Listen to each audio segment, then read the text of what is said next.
Hello friends, आज की इस वीडियो में हम बात करेंगे application for sick leave for class 4 to the principal government high school Lahore. Sir, जनाब, I beg to say that I am इल।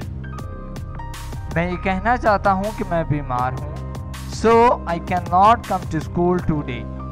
सो मैं आज स्कूल हाज़िर नहीं हो सकता।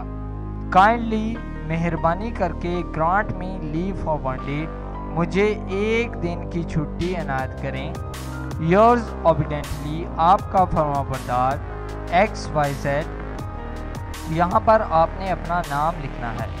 Class 4, roll number 14। तो दोस्तों, ये है बहुत ही आसान और सिंपल इंग्लिश का यूज़ करके बनाई गई application for sick leave for class 4। ये एप्लीकेशन 3 क्लास और 5th क्लास के स्टूडेंट भी फॉलो कर सकते हैं। तो दोस्तों, अगर आपको ये वीडियो पसंद आया हो तो प्लीज़ आप इस वीडियो को लाइक ज़रूर करें, इस वीडियो को शेयर करें, और अगर आप इंटरेस्टेड हैं ऐसी ही और वीडियोस देखने में तो प्लीज़ आप इस चैनल को सब्सक्राइब कर दें। Thank you.